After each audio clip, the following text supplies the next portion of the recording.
গাড়ির সাথে খাবেন না, গাড়ির সাথে খাবেন না। আমি রেকর্ড নিব, আপনি আমাকে রেকর্ড নিতে বাধা দিতে পারেন না। এটা আমার দায়িত্ব, আমার লাইসেন্স আছে রেকর্ড নেওয়ার।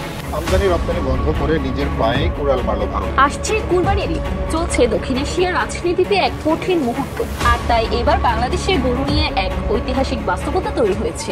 এই ঈদে কোরবানির জন্য কোনো আমদানিকৃত বা সীমান্ত ঘেঁষা চোরায় গরুর প্রয়োজন নেই। সরকারের প্রাণী সম্পদ অধিদপ্তরের হিসেব অনুযায়ী এবছর কোরবানির পশুর চাহিদা দাঁড়াবে 1,25,00,000। এই গবাদি পশু সরবরাহ করা হবে শতভাগ দেশীয় উৎস থেকে, অর্থাৎ আমদানি শূন্য এবং সীমান্ত ঘেঁষার নির্ভরতা শূন্য। এ কারণে ভারতীয় অর্থনীতি, বিশেষ করে পশুভিত্তিক কৃষি খাত আজ রয়েছে চরম সংকটে। এই মুহূর্তে গরুর বাজারে ভারতের অবস্থান একেবারে নেই বললেই চলে। এদিকে ভারতীয় রাজ্যগুলোতে দেখা দিয়েছে অর্থনৈতিক বিপর্যয়। পশ্চিমবঙ্গ, বিহার, ঝাড়খণ্ড ও আসামে 30 লাখেরও বেশি গরু অবিকৃত পড়ে আছে। বাংলাদেশের একটি সিদ্ধান্তে এবার বিরাট ক্ষতির মুখে ভারত। লালমনিরহাটে চীনের বিমান ঘাঁটি তৈরির গুঞ্জনে ভারতীয়দের রাত কাটছে আতঙ্কে। এই বুঝি হাতছাড়া হলো সেভেন সিস্টার্স। শেখ হাসিনা বিদায়ের পর থেকে বাংলাদেশের পরিস্থিতি একেবারে হাতের বাইরে চলে গিয়েছে। ক্রমশ দাঁতনখ বের করছে ভারত বিরোধী শক্তিগুলি। আসসালামু আলাইকুম দর্শক, নতুন একটা নিউজে আপনাকে স্বাগতম। প্রিয় দর্শক, সেভেন সিস্টার্স নিয়ে মহা বিপদে ভারত। যে কোনো সময় বাংলাদেশ ও চীনের কাছে সেভেন সিস্টার্স হারানোর ভয়ে দুশ্চিন্তায় মোদির রাতের ঘুম হারাম। জানা গেল চাঞ্চল্যকর তথ্য। এদিকে বাংলাদেশের ব্যবসায় ভারতের পতন, নতুন যুগের শুরু। কোরবানিতে ভারতকে বয়কট, গরু রপ্তানিতেও টেক্কা বাংলাদেশের। ভারতের গরু ছাড়াই কোরবানি, গরু নিয়ে কাঁদছে মোদি। চারদিক থেকে মহা বিপদে ভারত। দিশেহারা হয়ে মোদি এখন কি করবে, বেরিয়ে এলো চাঞ্চল্যকর তথ্য।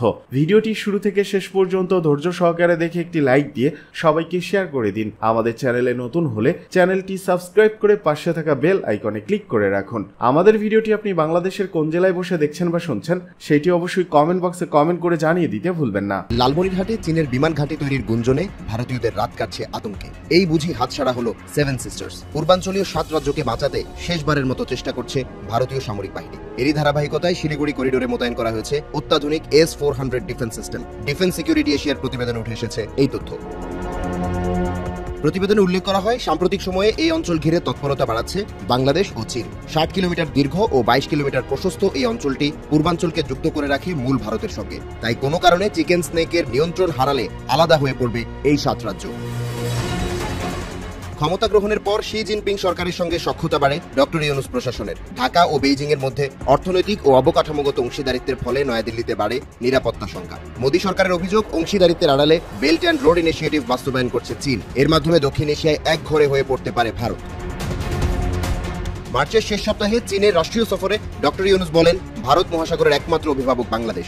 কারণ ভারতের উত্তর পূর্বাঞ্চলের সেভেন সিস্টার্স ভূমিবেষ্টিত অঞ্চল, সমুদ্রে যাবার কোনো উপায়ই তাদের নেই। তাই এই অঞ্চলের জন্য সমুদ্র রক্ষায় ঢাকার কোনো বিকল্প নেই। এরপরই দুই দেশের সম্পর্কে বাড়তে থাকে উত্তেজনা। প্রতিবেদনে উল্লেখ করা হয়, শিলিগুড়ি করিডোরে S-400 আকাশ প্রতিরক্ষা ব্যবস্থার পাশাপাশি মোতায়েন করা হয়েছে 1 স্কোয়াড্রন বা 40টি রাফাল ফাইটার জেট। বর্তমানে বিমানগুলোর অবস্থান হাসিমারা এয়ারবেসে, যাকে সঙ্গ দিচ্ছে 500 কিলোমিটার রেঞ্জের ব্রাহ্মোস ক্রুজ মিসাইল। গোয়েন্দা তথ্য বলছে, চিকেন স্নেকে রয়েছে ভারতের 4 স্তরের আকাশ প্রতিরক্ষা ব্যবস্থা। সর্বোচ্চ স্তরে কাজ করছে S-400, এর পরের স্তরে কাজ করছে আকাশ মিডিয়াম রেঞ্জ সিস্টেম, আর সবশেষ 2 স্তরে প্রতিপক্ষের ড্রোন কিংবা রকেট ধ্বংসের জন্য ব্যবহার করা হচ্ছে সোরাড ও ডি-সোরাড ব্যাটারি। ডিফেন্স.in এর প্রতিবেদন বলছে, সেভেন সিস্টার্সের সাম্প্রতিক সময়ে নিজেদের গোয়েন্দা এয়ারক্রাফটের ব্যবহার বাড়িয়েছে চীন। সিকিম থেকে এমন ঘটনার অসংখ্য তথ্য মিলেছে। গোয়েন্দা নজরদারি চালানোর ক্ষেত্রে হাই অল্টিটিউড লং এন্ডিউরেন্স হেল ড্রোন ব্যবহার করছে বেইজিং। অত্যাধুনিক এই ড্রোনটি 50,000 ফুট উচ্চতায় দীর্ঘ সময় ভেসে থাকতে পারে, যা হিমালয় সীমান্তে বাড়িয়ে তুলছে ভারতের নিরাপত্তা ঝুঁকি। অন্যদিকে নিরাপত্তার স্বার্থে পশ্চিমবঙ্গ ও মেঘালয় সীমান্তে গেল ডিসেম্বর থেকে বাংলাদেশ মোতায়েন করেছে Bayraktar TB2 unmanned Arial vehicle, যা শিলিগুড়ি করিডোরের খুবই কাছে অবস্থিত। 300 কিলোমিটার রেডিয়াসে টানা 24 ঘন্টার বেশি সময় উঠতে পারে এই ড্রোন। 2025 সালের কোরবানির ঈদ সামনে, আর এবার বাংলাদেশে গরু নিয়ে এক ঐতিহাসিক বাস্তবতা তৈরি হয়েছে। এই ঈদে কোরবানির জন্য কোনো আমদানিকৃত বা সীমান্ত ঘেঁষা চোরাই গরুর প্রয়োজন নেই। সরকারের প্রাণী সম্পদ অধিদপ্তরের হিসাব অনুযায়ী এবছর কোরবানির পশুর চাহিদা দাঁড়াবে প্রায় 1,25,00,000, যার মধ্যে গরু ও মহিষ মিলে 60 লাখের বেশি গবাদি পশু সরবরাহ করা হবে শতভাগ দেশীয় উৎস থেকে, অর্থাৎ আমদানি শূন্য এবং সীমান্ত ঘেঁষা নির্ভরতা শূন্য। এই মুহূর্তে গরুর বাজারে ভারতের অবস্থান একেবারে নেই বললেই চলে। অথচ মাত্র এক দশক আগেও ভারতের সঙ্গে বাংলাদেশের ঈদের গরুর বাজার ছিল এমনভাবে যুক্ত যেন একটির শ্বাস বন্ধ হলে অন্যটির জীবন শেষ। বিশেষ করে 2000 সাল থেকে শুরু করে 2014 সাল পর্যন্ত প্রতিদিন গড়ে 2000 থেকে 5000 গরু ভারত থেকে চোরাচালান হতো। 2009 সালে ভারতের নিজস্ব সংসদীয় রিপোর্ট স্বীকার করা হয় বছরে 17 লাখ গরু চোরাপথে বাংলাদেশে প্রবেশ করে। এই গরু চোরাচালানের সিন্ডিকেট গড়ে উঠেছিল এক ভয়ঙ্কর নেটওয়ার্কের মাধ্যমে। ভারতের সীমান্ত রক্ষী বাহিনী বিএসএফ, পশু ব্যবসায়ী চক্র, স্থানীয় রাজনৈতিক মদতপুষ্ট ব্যক্তি এবং বাংলাদেশি কিছু অসাধু দালালদের মাধ্যমে কুরবানির ঈদের 2 থেকে 3 মাস আগেই শুরু হতো এই প্রবাহ। কোনো রপ্তানি অনুমতি ছাড়াই গরু আসতো। বিজিবি ও আইন শৃঙ্খলা বাহিনীর চোখের সামনে দিয়ে প্রতিদিন হাজার হাজার গরু ঢুকতো দেশের বাজারে। ফলে দেশীয় গরু উৎপাদন ভেঙে পড়তো, খামারিরা নিরুৎসাহিত হতো আর ভারতের ব্যবসায়ীরা কোটিপতি হতো। 2014 সালে বিজেপি সরকার ক্ষমতায় আসার পর আনুষ্ঠানিকভাবে গরু পাচার বন্ধের নির্দেশ দিলেও বাস্তবে তা আরো ঘনীভূত হয়ে ওঠে। এই সময় বিএসএফ সদস্যদের বিরুদ্ধে একাধিক তদন্ত হয়, যেখানে চোরা চালানের জন্য অর্থ গ্রহণের প্রমাণ মেলে। পশ্চিমবঙ্গ, বিহার, আসাম, ত্রিপুরা এই অঞ্চলগুলো গরু পাচারের মূল হটস্পট হয়ে দাঁড়ায়। ভারতে ঈদের মৌসুমকে ঘিরে পশু ব্যবসা একটি সিজনাল লুটপাটে পরিণত হয়। একটি হিসাব অনুযায়ী 2010 থেকে 2018 সালের মধ্যে চোরাই গরু প্রবাহ থেকে ভারতীয় ব্যবসায়ীরা বছরে 3500 থেকে 4000 কোটি টাকা লাভ করেছে। অথচ এর 1 টাকাও বাংলাদেশে থেকে যায়নি। 2018 সালের পর বাংলাদেশ সরকার এই পরিস্থিতি মোকাবেলার উদ্যোগ নেয়। সীমান্তে নজরদারি বাড়ানো হয়, বিজিবিকে আধুনিক সরঞ্জামে সজ্জিত করা হয়, সীমান্তে অতিরিক্ত চৌকি বসানো হয় এবং গরুর ট্রাক ধরার জন্য স্পেশাল টাস্ক ফোর্স গঠন করা হয়। একই সাথে শুরু হয় দেশীয় গরু উৎপাদনে কৃষকদের প্রণোদনা প্রদান। প্রাণী সম্পদ অধিদপ্তর, কৃষি মন্ত্রণালয় এবং বেসরকারি খামার মালিকদের সমন্বয়ে গরু উৎপাদনের নতুন যুগ সূচিত হয়। ফলাফল আসে দ্রুত। 2020 সালে দেশে কোরবানির জন্য গরুর চাহিদা ছিল প্রায় 1 কোটি, যার মধ্যে দেশীয় উৎস থেকে আসে 85 লাখ। 2023 সালে সেই সংখ্যা দাঁড়ায় প্রায় 1 কোটি 18 লাখ। 2024 সালে গরু ও মহিষ মিলিয়ে দেশীয় উৎপাদন গিয়ে দাঁড়ায় 1 কোটি 20 লাখের কাছাকাছি। আর এবছর অর্থাৎ 2025 সালে বাংলাদেশ গরু উৎপাদনে পরিণত হয়েছে পুরোপুরি স্বনির্ভর দেশে। এই বাস্তবতা ভারতের জন্য একটি রাজনৈতিক ও অর্থনৈতিক ধস, কারণ গরু শুধুমাত্র পশু ছিল না, এটি ছিল একটি বাণিজ্যিক অস্ত্র। ঈদের সময় ভারতে গরু নিয়ে বাংলাদেশকে চাপে রাখত। একদিকে দান দেখানোর ভান, অন্যদিকে চোরাই সিন্ডিকেটের আয় দিয়ে গড়ে উঠত ভারতীয় সীমান্ত রাজনীতির অর্থনৈতিক অর্থভান্ডার। কিন্তু 2025 সালে এসে সেই খেলা ভেঙে গেছে। চট্টগ্রাম, কুষ্টিয়া, সিরাজগঞ্জ, পাবনা, নওগাঁ, জয়পুরহাট, রাজশাহী, চুয়াডাঙ্গা সহ দেশের 30টি বেশি জেলায় এখন খামার ভিত্তিক গরু উৎপাদন হচ্ছে। লাখ লাখ কৃষক আজ নিজের খামারে উৎপাদন করা গরু অনলাইন প্ল্যাটফর্মে বিক্রি করছেন। ডিজিটাল হাট থেকে শুরু করে কোরবানির পশুর অনলাইন স্বাস্থ্য সার্টিফিকেট পর্যন্ত সবকিছুর ব্যবস্থাপনা এখন দেশেই। আর ভারতের গরুর কোনো স্থানই নেই। বাংলাদেশের গরুর এই উৎপাদন ক্ষমতা শুধু অভ্যন্তরীণ চাহিদা পূরণে সীমাবদ্ধ থাকছে না, বরং এটি এখন রপ্তানিযোগ্য খাতে রূপ নিচ্ছে। সরকার ইতিমধ্যে দক্ষিণ এশিয়ার কয়েকটি দেশে পশু রপ্তানির প্রাথমিক পরিকল্পনা শুরু করেছে। আফ্রিকার কয়েকটি দেশ, মধ্যপ্রাচ্য, এমনকি মালয়েশিয়া থেকেও আগ্রহ এসেছে বাংলাদেশের গরু আমদানিতে। এদিকে ভারতের গরু ব্যবসা চরম ধসের মুখে। বিশেষ করে পশ্চিমবঙ্গ ও বিহারে এখন হাজার হাজার গরু বিক্রি না হওয়ায় কৃষকরা ক্ষতিগ্রস্ত হচ্ছেন। 2025 সালে বাংলাদেশে গরু না ঢুকতে পারায় তাদের বাজার দাঁড়িয়েছে অলস। অনেক ব্যবসায়ী কোরবানির পশু হাট বসিয়ে রেখেও এখন লোকসান গুনছেন। সীমান্তে আগের মতো আর গরু পাচারের রুট নেই, দালালদের নেটওয়ার্ক ভেঙে পড়েছে, আর বিএসএফ এর ওপরও নজরদারি টাইটেন্ড হয়ে গেছে। এটি ভারতের জন্য কূটনৈতিকভাবে একটি ব্যর্থতার প্রতীক হয়ে দাঁড়িয়েছে। দক্ষিণ এশিয়ায় রাজনৈতিক প্রভাব খাটানোর ক্ষেত্রে মোদী সরকারের বহুবার অদৃশ্য চাপ হিসেবে গরু চোরাচালান ব্যবহারের অভিযোগ এসেছে। এবার বাংলাদেশ এই পথ সম্পূর্ণ বন্ধ করে দিয়েছে। 2025 সালের কোরবানিতে ভারতের গরুর প্রবেশ একেবারে শূন্যের কোঠায় নেমে আসায় দেশটির অভ্যন্তরে যে অর্থনৈতিক সংকট তৈরি হয়েছে তা এখন আর শুধু সীমান্তবর্তী এলাকার ক্ষতির মধ্যে সীমাবদ্ধ নেই। ভারতের জাতীয় রাজনীতিতে এই ঘটনাটি এক নতুন সংকট হিসেবে দেখা দিয়েছে। বিহার, পশ্চিমবঙ্গ, ঝাড়খণ্ড ও আসাম এই 4 রাজ্যের গরু নির্ভর কৃষি ও পশু খাত এখন কার্যত অচল। লক্ষ লক্ষ গরু বিক্রি না হওয়ায় স্থানীয় বাজারে পশুর দাম অর্ধেকে নেমেছে। অনেক খামার বন্ধ হয়ে গেছে এবং হাজার হাজার শ্রমিক কর্মহীন হয়ে পড়েছে। ভারতের কয়েকটি সংবাদ মাধ্যম যেমন আনন্দবাজার, হিন্দুস্তান টাইমস এবং দৈনিক ভাস্কর এর রিপোর্ট অনুযায়ী শুধু পশ্চিমবঙ্গে 2024 সালের কোরবানির ঈদে গরু রপ্তানি বন্ধ থাকায় গরু খাতের ক্ষতির পরিমাণ দাঁড়ায় 8000 কোটি রুপি। এবার 2025 সালে পরিস্থিতি আরো খারাপ, কারণ বাংলাদেশ গরু আমদানি দরজা পুরোপুরি বন্ধ করে দিয়েছে এবং চোরাপথ কার্যত অকার্যকর। ফলে এবছর পশ্চিমবঙ্গে প্রায় 35 লাখ গরু অতিরিক্ত হয়ে গেছে, যা খাওয়ানোর মতো খোরাক পর্যন্ত নেই। এই পরিস্থিতিতে গরু ব্যবসায়ী ইউনিয়নগুলো বিজেপি সরকারকে দোষারোপ করছে, কারণ মোদী সরকার 2014 সাল থেকে কাউ প্রোটেকশন নীতির নামে একদিকে গরু হত্যা নিষিদ্ধ করে রেখেছে, অন্যদিকে বাংলাদেশের বাজারে গরু চোরাপথে যাওয়ার সুযোগও বন্ধ করে দিয়েছে। ফলে একটি বৃহৎ খাত এখন চেপে পড়েছে সরকারের কাঁধে। এই অর্থনৈতিক ধসের পাশাপাশি সীমান্ত রাজনীতিতেও ভয়ানক চাপে পড়েছে ভারত, কারণ বাংলাদেশের গরু পাচারের সঙ্গে যুক্ত সীমান্ত এলাকার বিএসএফ সদস্যরা বহু বছর ধরে এই সিন্ডিকেটের উপর নির্ভর করতেন। সীমান্তে টাকার লেনদেনের মাধ্যমে ট্রাক পার করানো, জাল কাগজে পশু চালান তৈরি, এমনকি লোকাল প্রশাসনের সঙ্গে চুক্তি করে কোটি কোটি টাকার ব্যবসা করতেন তারা। এই সিন্ডিকেট এখন চূড়ান্তভাবে ভেঙে পড়েছে, ফলে সীমান্তের দুর্নীতি নিয়ন্ত্রণ হারিয়েছে। এই পরিস্থিতিতে বিজেপি সরকারের মধ্যে অভ্যন্তরীণ চাপ বাড়ছে। সংসদে বিরোধী দলগুলো প্রশ্ন তুলছে, বাংলাদেশের মতো একটি ছোট দেশ তাদের কোরবানির বাজারে পুরোপুরি স্বনির্ভর হতে পারলো, আর ভারতের পশু খাত ধসে পড়লো কেন? এমন প্রশ্নের উত্তর দিতে গিয়ে সরকার প্রকাশ্যে কিছু না বললেও নীতিগতভাবে ব্যাকফুটে চলে গেছে। পার্বত্য চট্টগ্রাম ঘিরে নানান তথ্য এই অন্তর্বর্তী সরকারের সময়টাতে আমরা পাচ্ছি, তবে বিষয়গুলো জাতির সামনে পরিষ্কার না। আজকে যে তথ্য সামনে এসেছে, এই তথ্য আসলে কি বার্তা দিচ্ছে?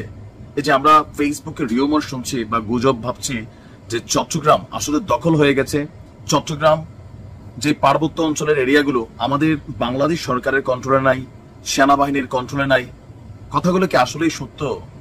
কারণ 20,300 পিস পোশাক আর্মির জন্য, কোন আর্মি? কুকি চিন আর্মি তৈরি হচ্ছে কোথায়? খুদ চট্টগ্রামে একটা কোম্পানিতে। তাহলে তাদের সেনা সদস্য কত এই কুকি চিনের? আপনি জাস্ট আইডিয়া করতে পারছেন? আমরা চাই বিষয়গুলো নিয়ে সরকার পরিষ্কার একটা বক্তব্য দিক, নয়তো গুজবগুলো আরো 10 গুণ ছড়িয়ে যাবে। দর্শক, পার্বত্য চট্টগ্রামে কুকি চিন একটা বিচ্ছিন্নতাবাদী সংগঠন। আপনারা অনেকেই জানেন কুকি চিন ন্যাশনাল ফ্রন্ট মানে KNF, যাদের সাথে আমাদের সেনাবাহিনীর প্রায় লড়াই চলতো, কিন্তু গেল কয়েক মাস যাবত এই KNF এবং সেনাবাহিনীর মধ্যে আর কোনো খবর আমরা এরকম পাচ্ছি না। এরই মাঝখানে খবর আসলো চট্টগ্রামে একটি পোশাক কারখানা থেকে পার্বত্য সশস্ত্র বিচ্ছিন্নতাবাদী সংগঠন কুকি চিন ন্যাশনাল ফ্রন্টের জন্য 20,300 পিস ইউনিফর্ম তৈরি হচ্ছে। পুলিশের কাছে গোয়েন্দা তথ্য ছিল, সেখানে অভিযান চালানো, তারপর পোশাকগুলোর সত্যতা মিলল। 20,300 পিস ইউনিফর্ম জব্দ করেছে পুলিশ। প্রশ্ন হচ্ছে, এর আগে আরো কোনো চালান কি গেল? এটা কততম চালান ছিল, অথবা কবে থেকে চলছে? ঘটনাটি কিন্তু প্রায় 10 দিন আগের। গত 17ই মে চট্টগ্রাম নগরের বাইজিদ বোস্তামি থানার নয়াহাট এলাকায় অবস্থিত রেইনবো অ্যাপারেলস নামক একটা পোশাক কারখানায় অভিযান চালায় নগর গোয়েন্দা পুলিশ। কারখানা থেকে পোশাকগুলো জব্দ করা হয় 17ই মে, কিন্তু বিষয়টি জানাজানি হয়েছে গতকালকে। অভিযানে কারখানার মালিক শাহিদুল ইসলাম সহ 3 জনকে গ্রেপ্তার করা হয়। গ্রেপ্তার অপর 2 জন হলেন গোলাম আজম এবং নিয়াজ হায়দার। যদিও চট্টগ্রাম মেট্রোপলিটন পুলিশ তাদের তরফ থেকে আনুষ্ঠানিকভাবে এখনো কোনো বক্তব্য আমি পাইনি, গণমাধ্যমে আসেনি যখন ভিডিওটি রেকর্ড করছি। তবে একাধিক দায়িত্বশীল কর্মকর্তা নাম প্রকাশ না করার শর্তে বিষয়টি নিশ্চিত করেছে যে ঘটনা সত্য। গত 18ই মে বাইজিদ থানায় নগর গোয়েন্দা পুলিশের SI ইকবাল হোসেন বাদী হয়ে 4 জনকে আসামি করে একটি মামলা দায়ের করেন। এজাহারে উল্লেখ করা হয়েছে, গত মার্চে গোলাম আজম এবং নিয়াজ হায়দার KNF সদস্য মংহলাসিন মার্মা ওরফে মংয়ের কাছ থেকে প্রায় 2 কোটি টাকার বিনিময়ে ইউনিফর্ম তৈরির এই চুক্তিটি নেন।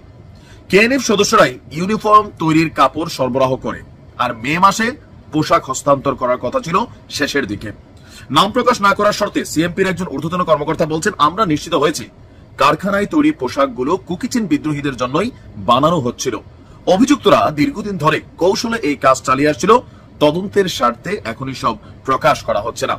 এই ঘটনায় কারখানাটির সাম্প্রতিক কার্যক্রম, ব্যাংক লেনদেন এবং সংশ্লিষ্ট যোগাযোগ নেটওয়ার্ক গভীরভাবে খতিয়ে দেখা হচ্ছে বলে জানিয়েছে আইন শৃঙ্খলা বাহিনী। তাহলে পার্বত্য চট্টগ্রামের গভীরে 20,300 পিস পুলিশ জব্দ করছে, আরো কত পিস গেছে? এদের KNF এর সদস্য সংখ্যা কত আপনি বুঝতে পারছেন? এরা তো পুরো একটা ফৌজ বানাই ফেলতেছে। আপনি এই বিষয়টার গভীরতা বুঝতে পারতেছেন? অন্তর্বর্তী সরকারের এই সময়টাতে পার্বত্য অঞ্চলগুলোর কি ঘটছে আমরা জানতে চাই, সেখান থেকে স্টেটমেন্ট চাই, ক্লারিফিকেশন চাই যে এই অঞ্চলগুলো আমরা কতটুকু নিয়ন্ত্রণ করতে পারছি। আগে আমরা প্রায় দেখতাম শেখ হাসিনার সময় সেখানে র্যাবের, সেনাবাহিনীর, পুলিশের যৌথ অভিযান চলতো, এখন কি চলে?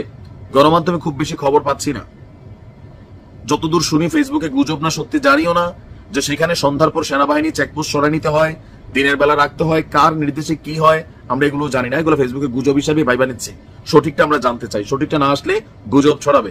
চট্টগ্রাম কি হাতছাড়া হয়ে গেছে বাংলাদেশের? পাহাড়িদের দখলে না, মানে কুকিচিনদের দখলে? এরা তো মধ্যে এক গ্রুপ আছে ভারতের এজেন্ট, একটা আছে মিয়ানমারের, একটা আছে চীনের। কার দখলে গেছে?